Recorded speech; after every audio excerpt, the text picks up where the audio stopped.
And welcome.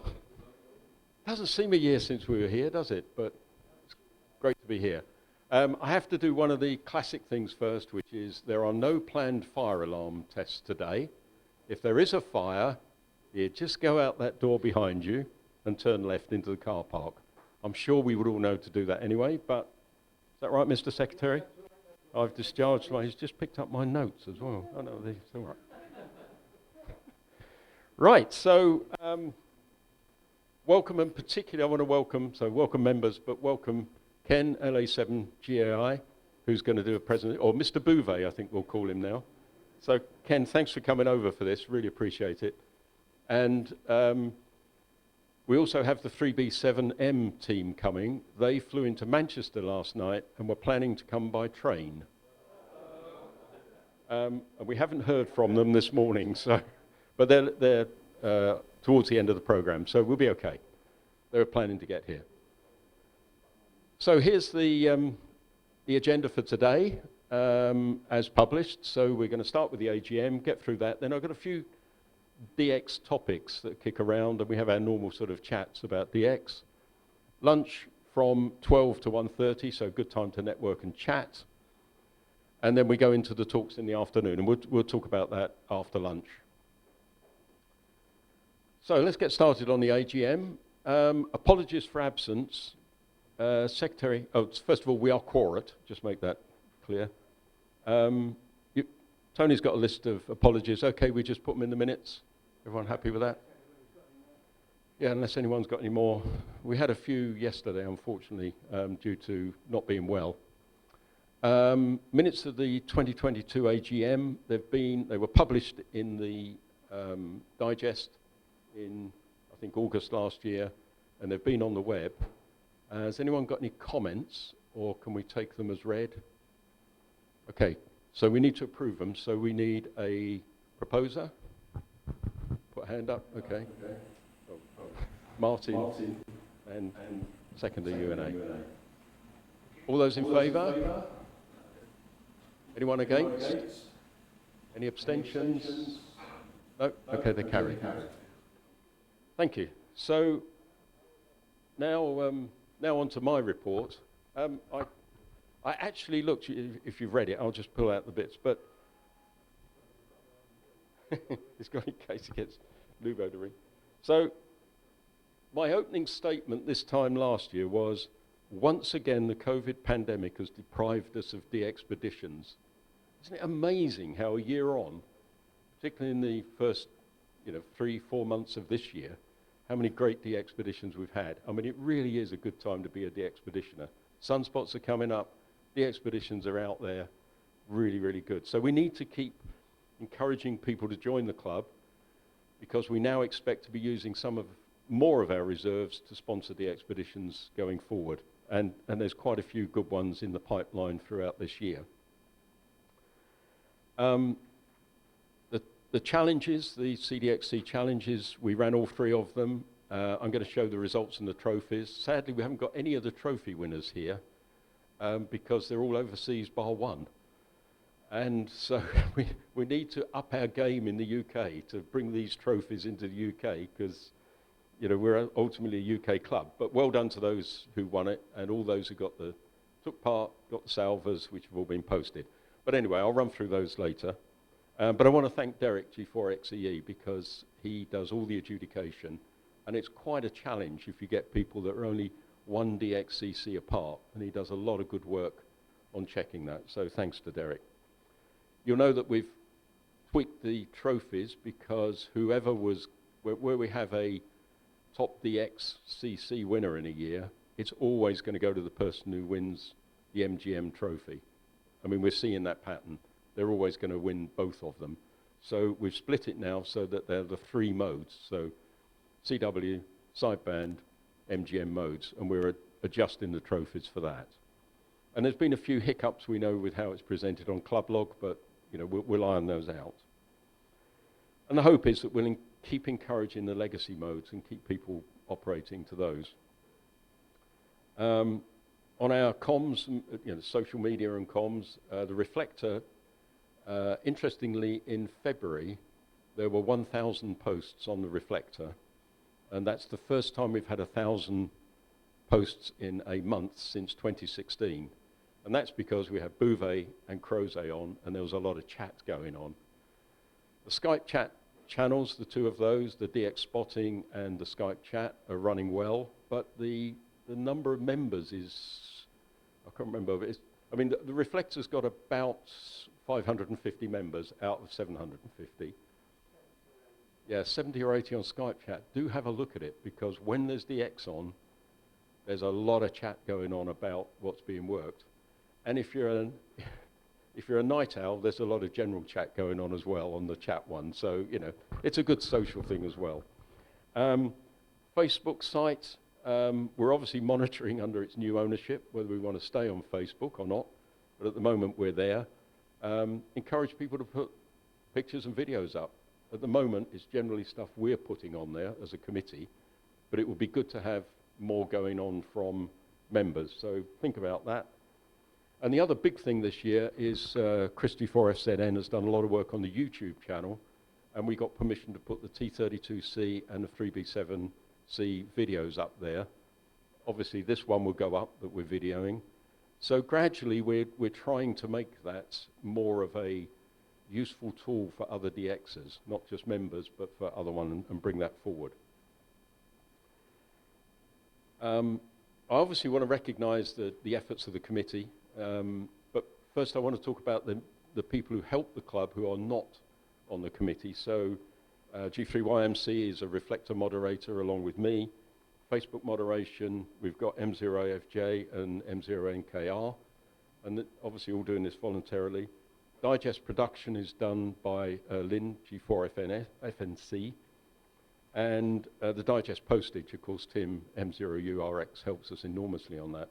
So I want to thank them as, you know, volunteers for helping support the committee.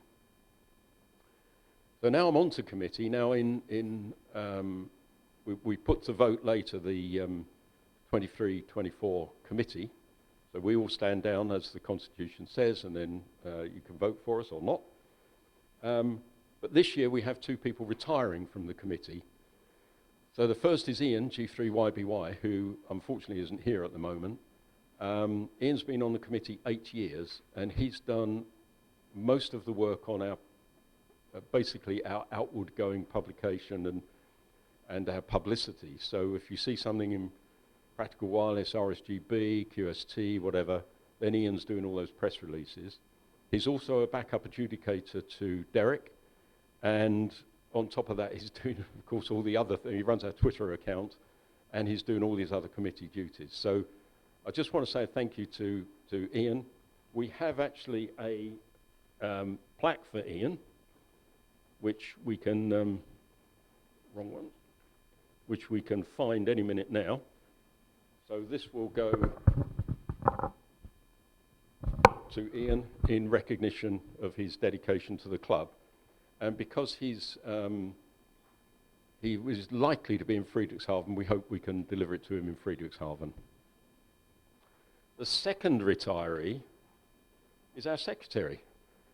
Now, Tony's been secretary for 14 years. Now, to put that into context, next year, CDXC is 40 years old, 40. So Tony's been secretary for a third of its life. Funny how the years go by, isn't it? I'm sure your wife realizes it. And Tony's done, in that time, we've done a lot of things that are relevant to the membership database, how Tony's seen the introduction of that, carried it through. He's obviously the first point of contact to members.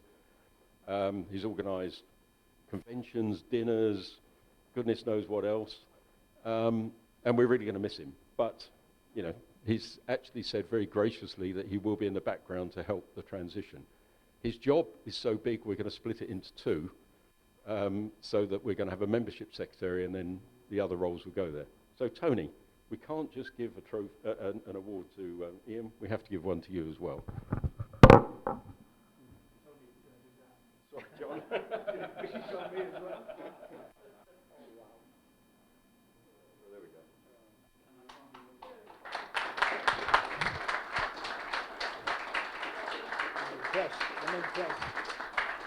I'm very impressed, thank you.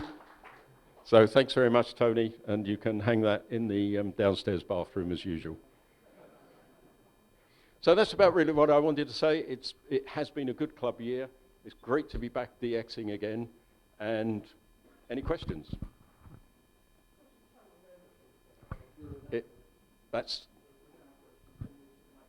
Yeah, the question was, what's total membership? And Tony is going to answer that right now, because I'm going to hand over to him.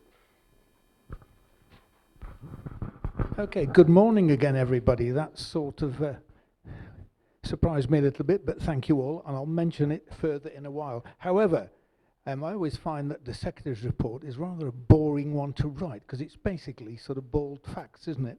So, to the membership issue, we've remained fairly constant over the year. I mean, bald figures, 727 at the end of March this year, 734 last year.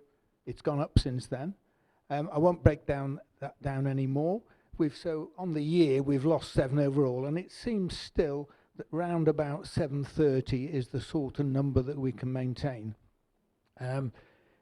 Because when you look at the the number of members we lost in the year, we actually lost 62 members in the year. But we've recovered all those.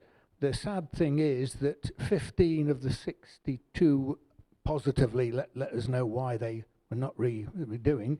The others we never heard from, but I suppose, given the age group that a vast majority of our members are, that's going to happen. So it's not unusual. But we did recover a fair proportion, mainly due to the publicity in general. Ian has already been mentioned with marketing things he does, and the attendance at rallies, Loughborough, Newark, RSG Convention and Friedrichshafen, and by targeting the folk who've taken part in special events, such as the Transatlantic Centenary. They were targeted and we got members from there. So again, I'll thank, as Chris has done, Ian, G3YBY, Chris and Pauline and others who helped them to make up lists, arrange and man the CDXC stands. There's no doubt about it that recommendations from clubs and other members contribute to gaining new members. So it's fairly clear, keep up the CDXC profile however we can. As ever, I have to report we've lost several members to Silent Key this year. The ones I can mention quickly are Frank EI6EF, John, of course, G3HCT, Jim, G3TTJ, and Gordon, G3WOV. And of course, since then, we've also lost Ron Stone as well, haven't we? But that's not in the minutes. We do regular bi-monthly Zoom committee meetings again, thanks to Chris FZN for providing Zoom, and we cover a wide range of topics, DXpedition sponsorship, the challenges which Chris has mentioned, award rules and adjudication, and they have changed over the years, publicity, digest matters, you name it, we end up debating it at some time or other at the committee, so we do a lot of work and cover a lot of things. Right, sadly, well, perhaps not really, from my point of view, this will be my last Secretary's report. So I want to thank everybody for their forbearance during the tenure. It hasn't always been easy. There have been times when I haven't been able to answer questions or been slow to answer questions. Very sorry about that. But when things didn't go right or answers were difficult to find, but we're getting there. I will be around, as Chris said, to assist when required, particularly regarding some of the mysteries of our database, which Chris FZN is now wrestling with, and from time to time comes up with questions. I have to think, oh yeah, okay, perhaps I ought to find out how to do that. Okay, so thanks everybody, and I shall be around still. So thanks for all your help and that in the past. That's me, folks. Thanks.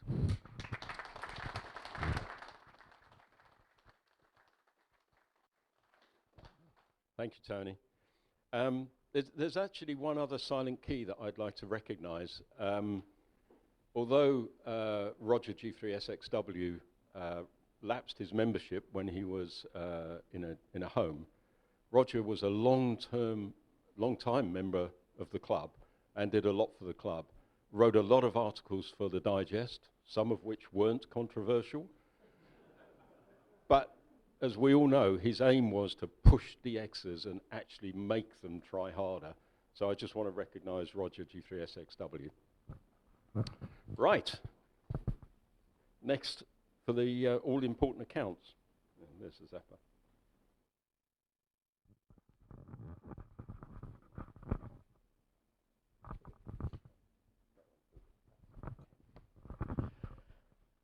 Good morning, everyone.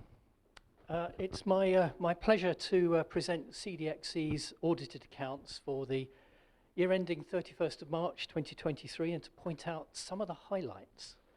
I suspect those at the back might be struggling a bit to read the accounts, but you should all have had an opportunity to read them online. They've been there for a while now. In terms of income, our income is slightly up on the previous year, 17,589 compared to 16,242. And that's primarily due to last year's convention, annual dinner, and of course the raffle. So please give generously later on when the raffle comes up. It all helps. Subscription income is holding up reasonably well, although there has been a small decrease over the previous year.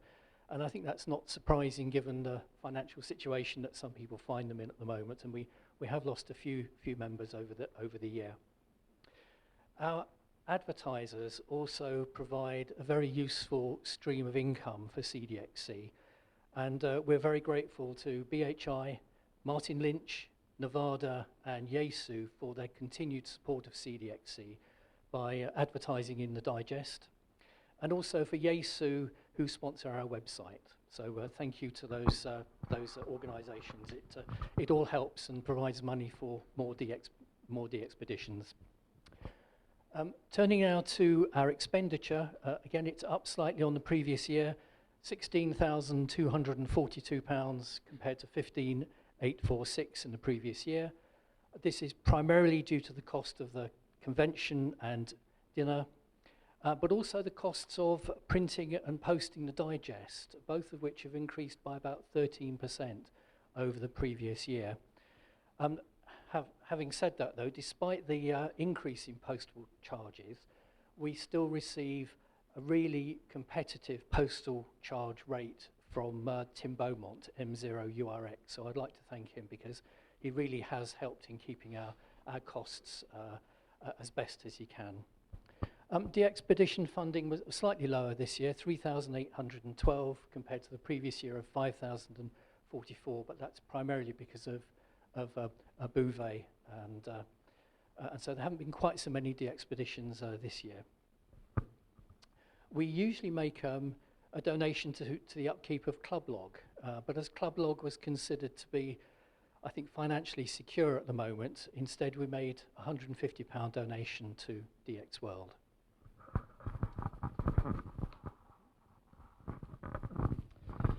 Okay, turning to our balance sheet. Our balance sheet includes a prepaid item of £700, which reflects the deposit we paid to the hotel for the CDXC convention. And we've also made various provisions in the accounts for subscriptions paid in advance, pledges we've made to de-expeditions, members' payment in advance for the convention, some accrued advertising revenue, and an allocation for the provision of trophies this financial year, and also the 2014-15 donation towards de-expedition sponsorship that has special conditions stipulated, which we haven't managed to achieve yet, but we're working on it, hopefully.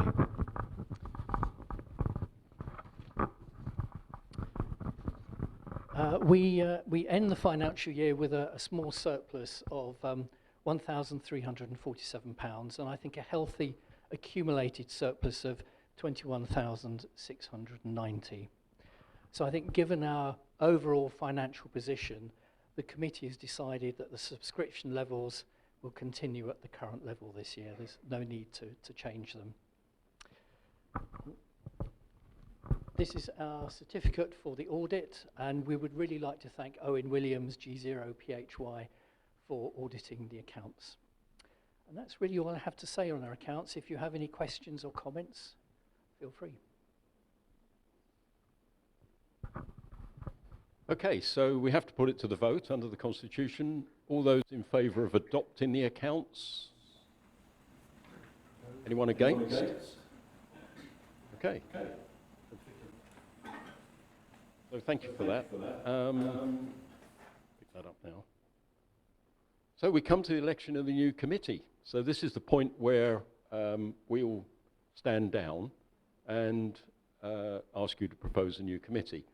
I just want to say a couple of things about the committee because, as I announced a couple of months ago, we co-opted 2 new members. So Lee 2E0 LMA, stand up Lee so everyone can see you, has volunteered to join the committee, and I hope you're going to vote him in. And Pete G4 RRM, oh, Pete's over there in the corner. So thank you very much for volunteering. You're now in the hands of the members to vote you in. I think you're pretty safe. So I'm going to hand over now because I stand down as chairman, so I'm going to ask Don if he will come up and take the chair. He also has the proxy votes from the online voting as well. Thanks, Chris. Good morning, everyone. We can keep this, I think, fairly short. For those of you, you have the proposal here for the new committee. I suggest that we take this as a block of candidates rather than talk about voting one by one, unless anybody has a major problem with that. We obviously have the proxy votes already, but for those of you who haven't already voted by proxy on the web, can I ask those in favour of electing that as the new committee for 2023-24 to raise their hands, please? Right, thank you. Any abstentions? Any against? Right, well, that pretty much reflects what's happened with the proxy vote as well, so the committee is therefore formally elected. Congratulations, Chris.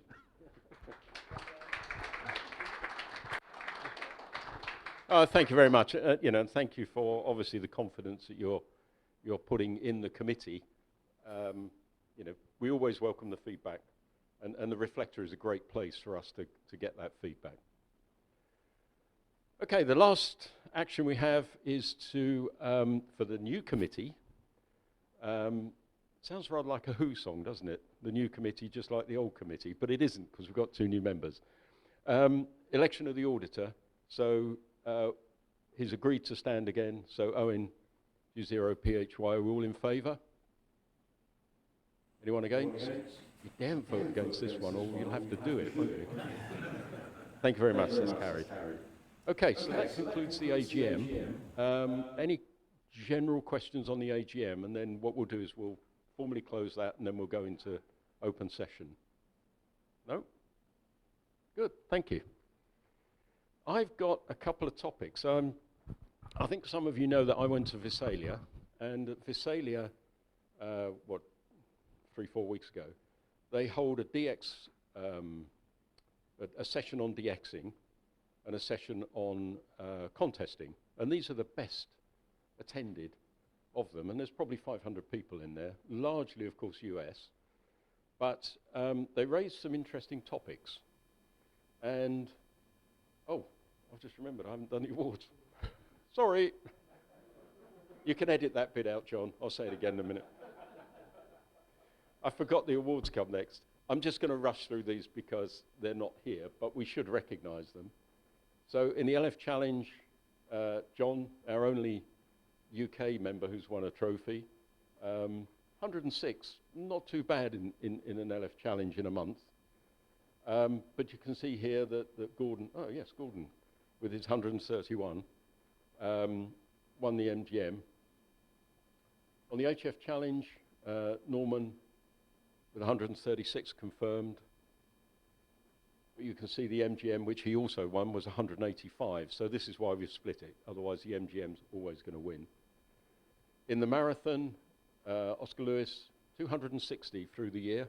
That's not bad. I think this year will be better. I think there's already more availability. Dick has won in the past. He's won other trophies. He won the CW. Gert, I think this is his first trophy, isn't it? I think so. So congratulations to him.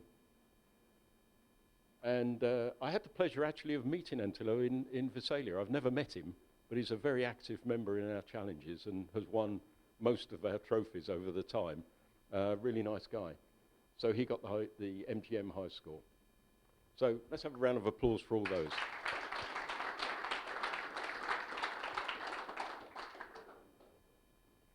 Now, I went to Visalia recently, and there was a topic that was put out there.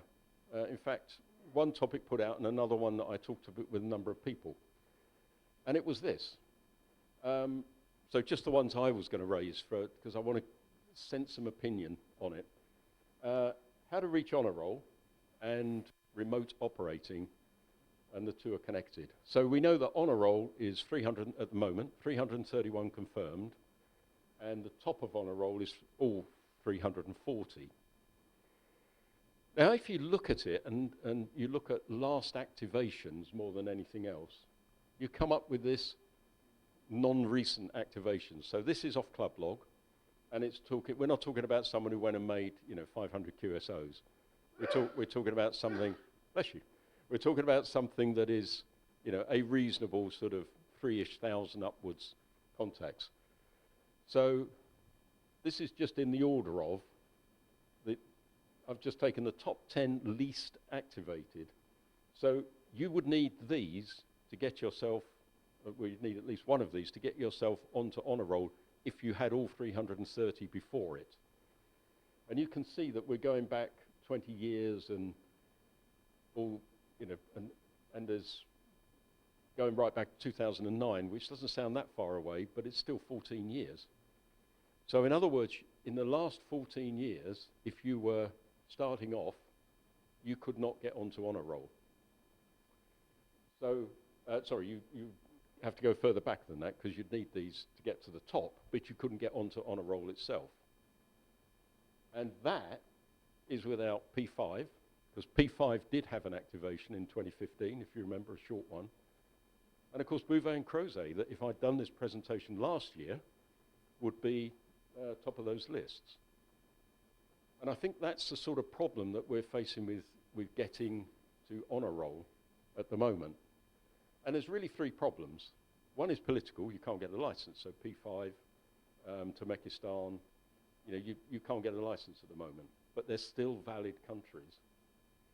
The second is the difficulty, the cost, and the danger. So, in there, well, as we'll hear this afternoon, Bouvet comes into that, but, there's the Peter the Firsts and all the ones that were up there before.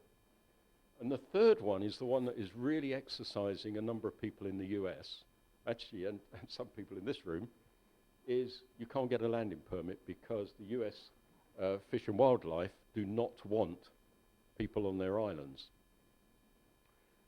And there's an interesting, I mean, it's rather like, I use the analogy that we know, to get to honor roll should, 20 years, I mean, that's a reasonable time, 20, 30 years. It's easier now, both with RBNs and ON4 KSTs and clusters and everything else. It is easier now than it was, say, 40 years ago.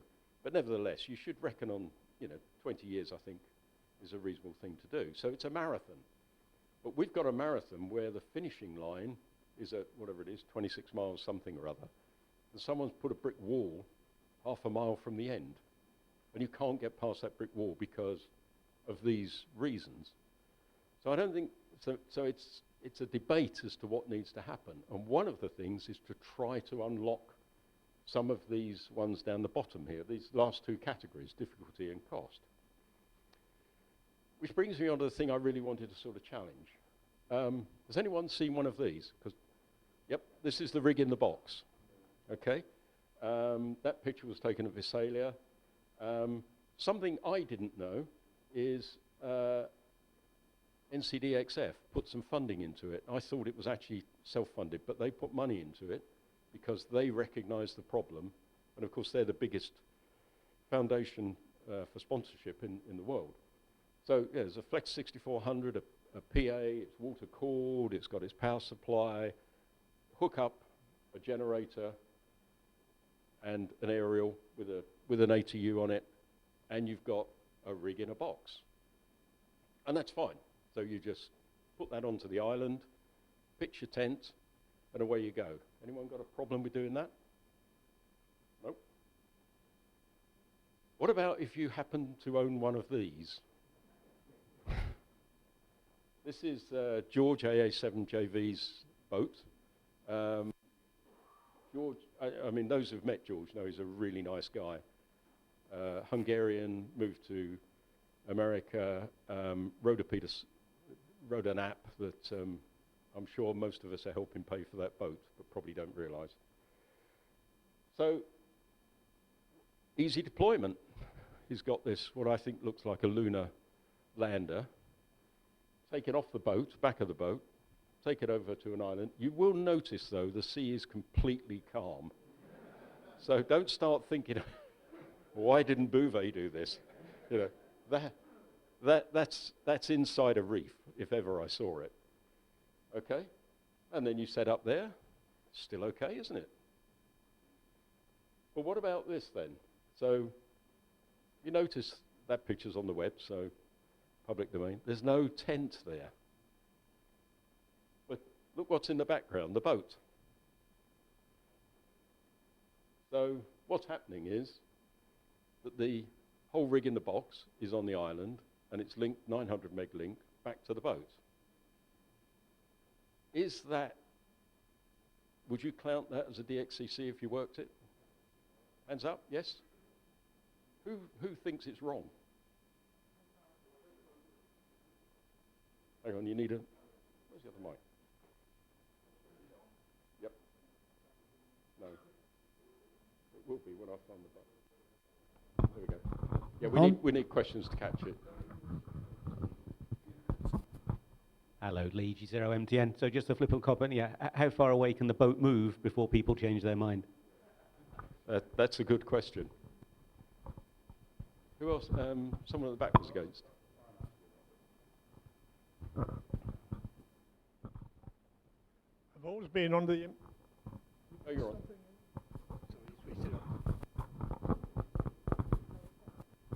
It's on. I've always been under the impression for the expedition that you've got to be on the island itself. I understand the future is going to be a portable thing. It's like the FT8, FT4, and the CW. The times are changing. Now, whether you fall in line with this, I think it's up to the individual. Personally, myself, I think it's not quite right because you're not actually on the island itself. I've had something similar in the past where it's been refused my copy with a DX station because they were in a boat instead of being on the island. That's my reason. Don, down the front here. Oh, sorry. I think the situation also arises that you get someone else to take this rig to the island and drop it with a zone, with drop it on the island, and you're 1,000 miles away, never gone near the place. So we're in that situation that all this is technology. Do we embrace this technology, or we just sort of stick our heads in the sand and say, no, you've got to be there? I think the problem is now, looking at the American Fish and Wildlife situation, it will be an ideal situation that nobody is physically landing on the island. Yeah. Don BJ. Just a couple of points. Would our view also be different if the boat was tied up to a quay? And what happens at low water when it beaches? I mean, it seems to me you have a whole range of shades of grey here. As soon as you start saying this is okay, then you have to take it right the way through. Is the boat in territorial waters? Is it outside territorial waters? And so on and so forth. So, you know, there's a whole range of things. I agree with the comment that this is technology. And personally, I think we do need to embrace it. But there are a number of things. Don, did you want to say something? We're talking about where the people are. We're not talking about where the radios and the antennas are. And, you know, does it matter where the people are, is the question I would ask. You know, we've already got people operating, working DX when they're not in the country where their station is. And I'm not talking about our Italian friend. I'm talking I'm talking about, you know, I operate my station remotely on FT8, albeit from 4 or 5 miles away, but I could equally do it when I'm abroad. So why are we putting a different, or why may we be putting a different requirement on an expedition? Surely we're working the station, not the people. Yeah, I think that's a very good point. It's James M1DST. It's exactly the point I was going to make, so thanks thanks for stealing my thunder there, Dom. But yeah, if the RF is coming from the island, as far as I'm concerned, that's all that matters. If you're going to say that that doesn't count, then anybody operating large-scale contests from a remote station of any kind, do we then say that should be banned? I don't think we're saying that, so what's the difference? Yeah, just we've got two down the front, Dave, and then Chris. Just as a point, 15% of the entrants in the ARRL CW ticked remote operating. So we can see that this point, and it's, of course it's allowed within their rules. And as Don says, in our licenses, we can operate our stations. So if you have a license for there, then there's no reason why that allows it. You could operate it remotely. One of the reasons given was about the US wildlife people. But surely people are going to have to go onto the island for refueling, for setting up. I can see the rib can get on there, but surely the antennas, the power, the generator and the fuel has all got to be got there by people. Yeah, quite often there are people on the island. That's the point. So they are scientists on the island or military. So it's not people, it's people going there for a purpose that they don't want. And of course, the obvious answer to the generator is solar. Chris, G4FZN. Just to pick up on the last point, that I think is where I would draw the very fine line between a buggy that you deploy from the boat that goes on under its own steam and deploys itself once it's on the island, rather like the Hubble telescope deployed itself, or alternatively, when people go with it, they set up the station, leave it there, and then retreat to the boat, which is on the OK side of the line, as far as I'm concerned. There is another point, though, to this, just to make it even more interesting. Again, when I was at Visalia, and that picture of the rig in the box, next to it was a laptop that was controlling a rig in a box somewhere in French Polynesia, and that was Starlinking into the boat, and then from the boat down to there. Or it might have been direct Starlink, I'm not quite certain. I decided that there was no way I could operate that because it would be outside of my license because I don't have a French Polynesian license. But if I did, and CPT allowed it, remote operation, that would have been entirely legal. So here's my last question. Well, I'm going to ask two actually, but the first one. So if, I don't know if you saw the announcement, I saw it yesterday, that George is next going to activate DUSI VP6 using that system. So if that is approved for DXCC and you needed it, would you be happy with it? Yes or no? Well, I don't need it, but yes. That's probably the other way. I see, so now we know what we are.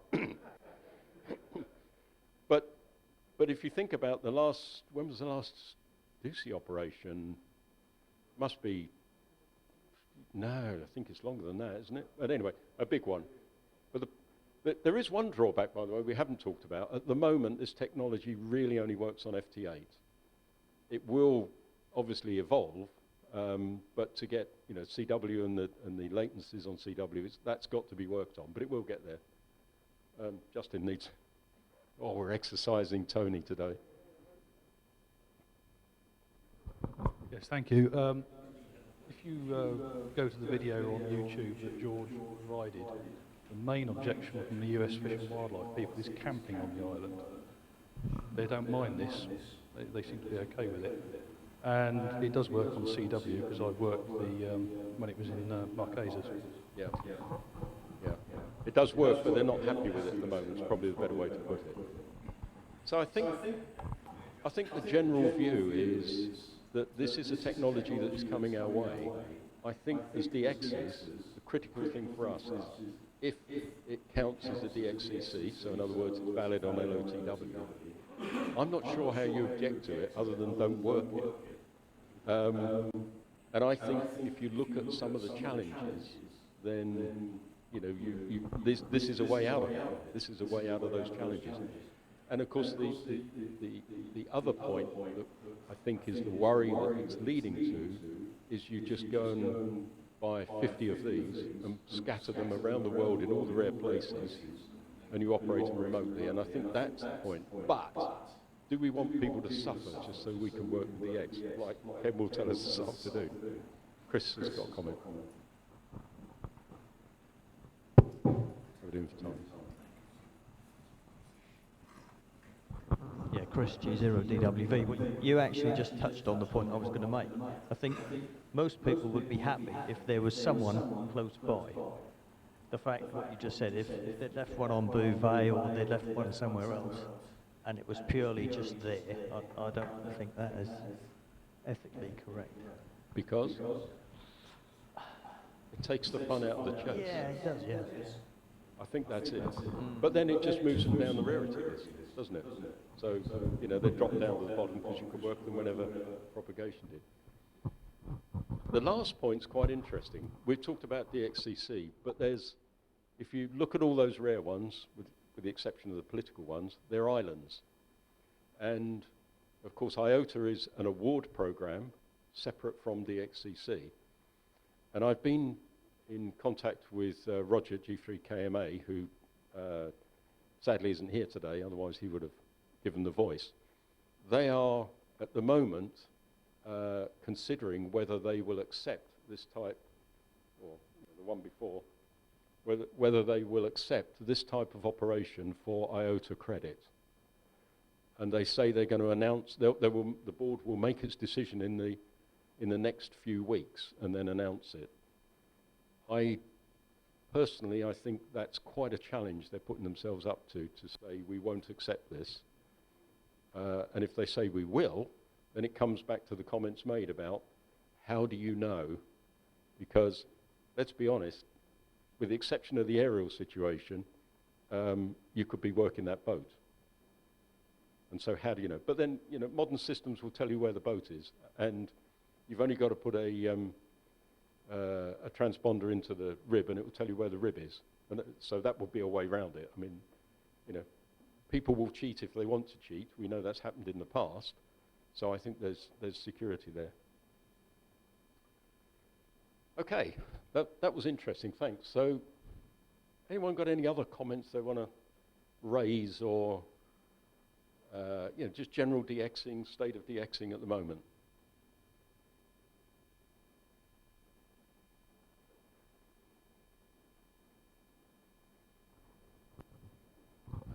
I've just got one suggestion to reach, say, a more youthful demographic in terms of recruiting more members, which is to actually make the Facebook group open to non-members. Still have it private, of course, but make it open to non-members. We've had great success with the Medium Wave Circle, where we have about 300 members who pay for the magazine, etc., and they're on the group's IO, which is just open to non-members. But the Facebook group is open to anybody with interest in medium wave DXing, and we have 1,500 members on that. And we see that as, low-hanging fruit to target when we do recruitment campaigns, etc. And I think it brings, I know Facebook is not for the really young people now, they've moved on to other things, but I think the demographic of, say, 30 to 40-year-olds are probably likely to be found on Facebook, and if they're interested in DXing, then I think it may reach a new demographic, which would be of interest. Yep, I think, Chris, I'll pass Chris my mic. Yeah, when I first started the Facebook group on behalf of CDXC, to encourage our members to join, it was created as a private group. I have to say, me and the other moderators, we are turning down 2 or 3 membership requests a week from people who are non-CDXC members who found us and want to join. I think they might find a solution for that, Stuart, is to put a poll on the Facebook group amongst those who are already members to say, what do you think about making it open? And we'll go by the results of that poll. Does that seem like a good solution to you? It does, yeah. I do think the Facebook group, compared with Groups.io email and the Skype chat, it's very static. There's not a lot happening there. That's true. And you know, I don't often visit it because there's not a lot of new content. But we found with the medium wave circle, there is a whole new group of younger people who are not necessarily into receiving a magazine, etc., but are still, you know, passionate about sort of DXing, medium wave DXing. We ask a couple of simple questions, you know, are you a DXer? What is your DX equipment? Just to stop people joining who think the medium wave circle is about contacting the dead. I'll do that. We'll put a poll, indeed, we'll put a poll on the Facebook group, and if the majority of people say, let's make it open, I think we should do that. Thanks, good idea. Yes, Don. wants to come in. Can I change the subject, Chris? And, Of course. Some folks here may know I spend a bit of time in CEPT and ITU circles talking with regulators. And I'd just like to ask a question.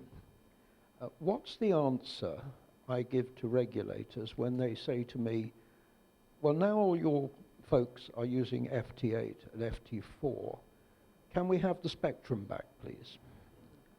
And that I feel is a significant issue, perhaps not so much on HF, but the pressures on VHF, UHF microwave are enormous.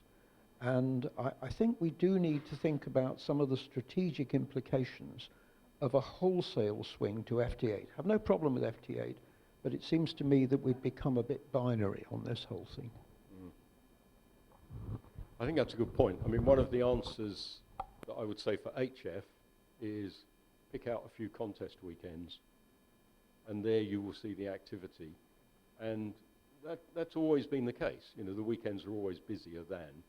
So we can do that. But I agree with you. If you look at issues with 23 SEMs at the moment, which, okay, is not a CDXC matter, but some of us operate it. If you go 23 SEMs, then that's under real threat. One thing we have got, by the way, is we do have a permanent seat on the RSGB Spectrum Committee, so we do get that information as to what's happening and the various convention stuff going through. You need it green.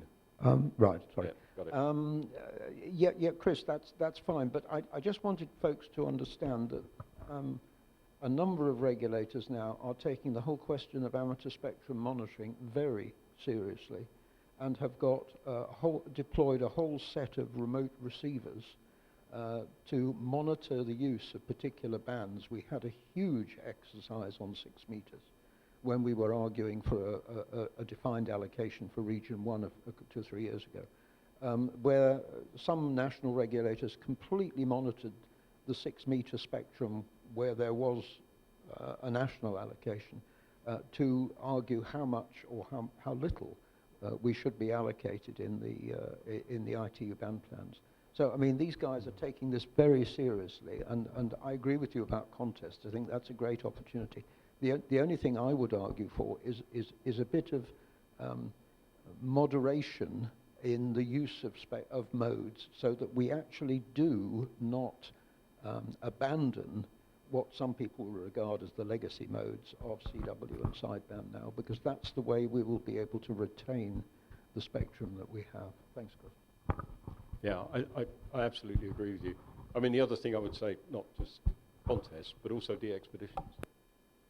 Although de-expeditions, of course, we all complain if they spread more than 10 kilohertz on CW and 30 on sideband. But the fact is, they create activity. But yeah, we've got to watch it. We've got to watch it. Okay. Anything else generally? One of the things that one of our actions this year on committee is to try and improve our web page to make it more attractive for visitors. we get the stats as to the number of people who visit it, and a lot of the hits are obviously just random in and out. You can see how long they spent there, and that's it. So we want to make it something, but we do get members who, reason for joining, found you on the web. And as Tony said, you know, there's the membership that comes through all the various exhibitions and the conventions that we do. So any ideas on improving the website? We really need a graphic artist amongst us, a web designer who can give us those things that hit. Because at the moment, it isn't quite right, and we've been toying with it, but we could do with some help with that as a club. So if you know anyone who's a graphic designer, it's a bit of a one-off type thing. Oh, Don's going to volunteer. Certainly not going to volunteer. Just crossed my mind. I love the UK 6 metre group page, which brings everything together. Do you know what I'm talking about? Yeah. You've got all the latest propagation information, all the latest expedition information. You've got a live feed from ON4KST, a live feed from the cluster. You've got the top standings. It's a really good page because everything is there in one place. I just wonder if there's a sort of HF equivalent that we might want to think about, Chris. Just crosses my mind anyway, and I'll mention it while I... Yeah, okay, we'll have a look at that. That's a good point. Because there's a number of us know how to manage the website, but are not graphic designers. Yeah, one of the things that I do, have been doing, is playing with the website. I am not adept at it at all. I find it quite difficult to get it looking sensible, and I agree with Chris, we need somebody with a bit more flair and knowledge of that sort of thing to improve it. There's no doubt about that. Okay, just coming up to 12, I suggest, if there's nothing else, we can continue these conversations on. Oh, Tony. Hi, it's Tony, G2NF. I thought I ticked on the box for the on the website for online reception of my magazine. I'm still getting postal ones. Or is that something, have I missed something? We can look at that over lunch. It's not a problem. Yeah, that's down to me, because I do that. I don't know, I'll look at it as the answer. Basically, you tick the online thing, that actually doesn't do anything. It's the search when we produce the digest label, so there's something not right. So I'll have a look at that. Okay, you done? You've retired. Yeah. Remember? No, but I still said I would help with that. Yeah, but if I ask him to look at it, he'll come back to me and say, how do you do this, Tony? Can I just say something about lunch then? Yes. Those who've ordered their lunch through me, a pre-order, listen for when they come out and call. Because if it's like last year, the poor girl who came out was not very good at pronouncing English, so listen carefully. I've told them to yell call sign and name, but if you came through me, then it's booked. And there's a couple of people still owe me some money, but I'll chase them in a minute. Okay, cheers, guys. Oh, I should say, sorry, if you haven't ordered it through me, I suggest you get to the bar fairly sharpish and see if you want to order some. You should still be able to order. Okay, so we're going to break for lunch. Back in here at 1:30, we'll corral everyone. And yes, okay. Don't forget the raffle. The raffle prizes are at the back there. There's beer, there's wine, there's whiskey. I mean, I know we're all teetotal, but... And there's some radio stuff. We've got some books donated by, in fact, Don. We've got books from the RSGB. We have a set of headphones. There is a BHI noise canceller, the inline one. A straight key from Martin Lynch. And Ken has bought a piece of Bouvet rock. Yes. Yeah, I don't think it's edible. But... And as I picked him up from Heathrow, he didn't get it out of the car park, so I know that. But obviously buy the raffle tickets because all that money goes to the DX fund. And what we will do is we will pre-draw most of the prizes, and we'll leave the top 3, and we'll draw those at the afternoon tea when we come back from here from afternoon. Well, we'll be in here, but before we restart in the second session. So obviously, the raffle ticket hunters will be around you, so please give generously, as they say. Hang on. hang on. We can't hear you. He's used to having an amplifier, that's the problem. I was going to say, if you win the Bouvet Rock, could you actually balance a radio on it and an antenna? And would it actually qualify for Bouvet? No. Okay, thanks everyone. Good session. See you after lunch.